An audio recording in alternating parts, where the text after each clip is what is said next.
बिस्मिल्लाहिर्रहमानिर्रहीम। नाज़रीन, तव्हां ॾिसी रहिया आहियो महबूब न्यूज़ नेटवर्क। मां आहियां मोहम्मद शरीफ़ रिंद। नाज़रीन, अॼु जेको असां इशू खणी आया आहियूं इहो हिकु अहम इशू आहे मीरपुर ख़ासि डिवीज़न जे तालके हुसैन बख्श मरीद दे 110 जो, जंहिंमें हिकु एरिकेशन मुलाज़म आहे आरफ भट्टी, जंहिं कुझु ज़मीन ख़रीद करे प्लाटिंग कई ऐं जंहिंखां पोइ उहे प्लाट विकिरो पिणु कया ऐं बाद में वरी जॾहिं हुन स्कूल, पार्क, डिस्पेंसरी ऐं रोड रस्तनि जा जेके प्लाट बिल्डर ऐं इहो असूल बि आहे बिल्डर जेके छॾींदा आहिनि, आहिस्ता आहिस्ता हुन स्कूल जो प्लाट विकियो ऐं पोइ डिस्पेंसरी जो, पार्क जो, पोइ सभु ईअं ई जेके उहो प्लाट हुन विकिणणु शुरू कया।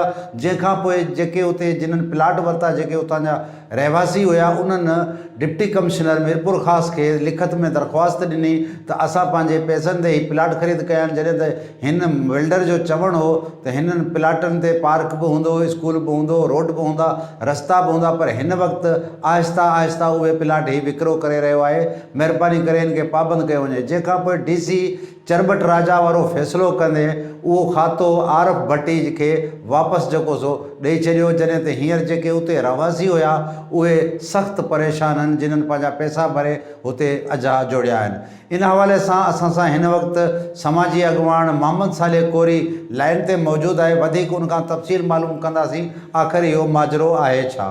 मोहम्मद सालेह साहब, तव्हां ॿुधाइजो ही जेको बिल्डर जो आरफ भट्टी जो मामिलो आहे ऐं ही जेको रहवासियुनि जो मामिलो आहे, इहो मामिलो असल में आहे छा? सही मीरपुर ख़ासि जी 110 तालको हुसैन मरी में सलमान टाउन जे नाले सां आरफ बिल्डर हिकिड़ी कॉलोनी कटी जेका 2 एकड़ 37 गुंठनि ते हुई, जंहिंमें MNT जा प्लाट हिन पार्क, मस्जिद, स्कूल ऐं डिस्पेंसरी छॾी।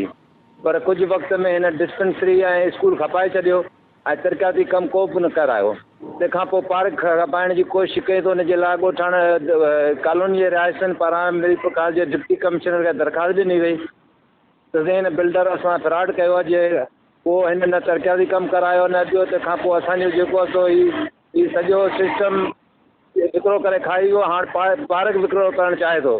जीअं त डिप्टी कमिश्नर दरख़्वास्त वठंदे उनखां पोइ डिप्टी कमिश्नर इंक्वायरी का बि कोन कई, बल्कि 2 फारम जी कानूनी मंज़ूर थियल जेका उहा ख़तमु कराए सते ते करे छॾी। हाणे हिन कॉलोनी जा कंडीशन उहो मालिक वापसि बिल्डर जे नाले खातो आहे, जेके पैसा भरे प्लाट वठो वेठा, उनजी का शइ मोहम्मद सालेह साहब, जॾहिं ही कॉलोनी ठही पए, जॾहिं हिते प्लाटिंग थी पए, त छा उन वक़्तु DC खे, इंतिज़ामिया खे ख़बर न हुई त हिते जेको सो प्लाटिंग कई पई वञे? हा, असुल ॾिसो न, मंज़ूर थी थिए जेका मंज़ूर शुदा कॉलोनी हुन में ही नक्शा डबल कराईंदा आहिनि। हिकिड़ो नक्शो जेको ओरिजिनल उहो लिकाए, पोइ रेवेन्यू खातो मीरपुर ख़ासि सां मिली भगत करे ॿिए डुप्लीकेट नक्शो ठाहे उन ते उहा कॉलोनी कंदा आहिनि, जंहिंमें उनका शइ कोन ॾेखारी। माण्हुनि खे जेको प्लाट वठी छॾिया, माण्हुनि पोइ ख़बर पई त ओरिजिनल नक्शो ॿियो आहे ऐं हीउ नक्शो ॿियो आहे।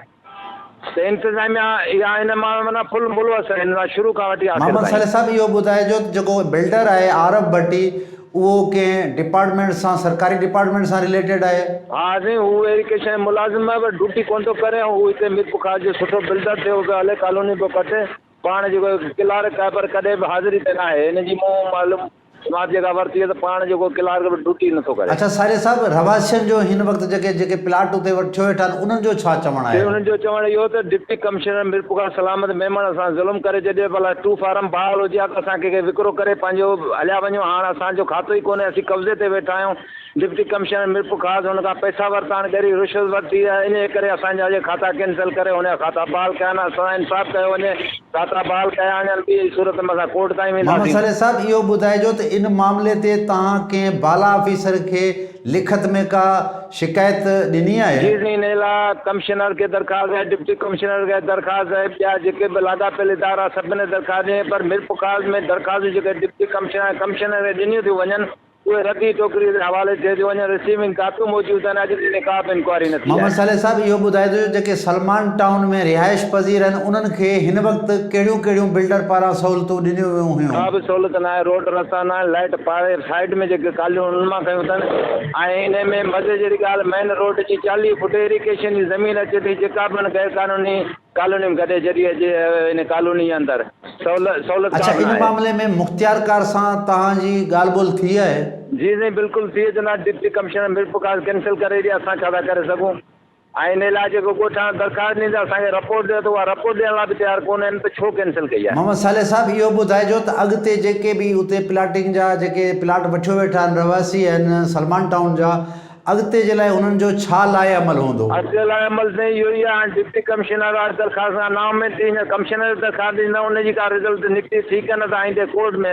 मोहम्मद साले कोरी साहब पंहिंजो क़ीमती वक़्तु MNN TV खे ॾियण लाइ तव्हांजी वॾी महिरबानी।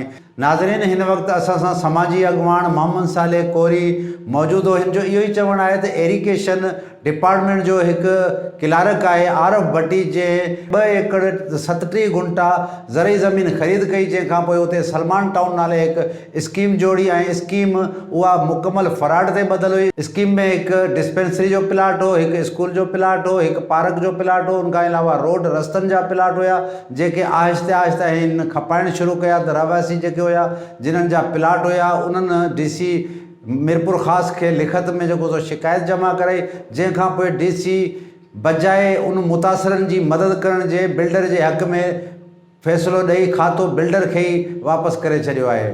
इन ई अहम मौज़ू ते वधीक मालूमात लाइ ईंदड़ प्रोग्राम में तव्हांखे अञा वधीक कुझु शयूं ॾींदासीं। तेसिताईं पंहिंजे मेज़बान शरीफ़ रिंद खे इजाज़त ॾींदा। अल्लाह भाई।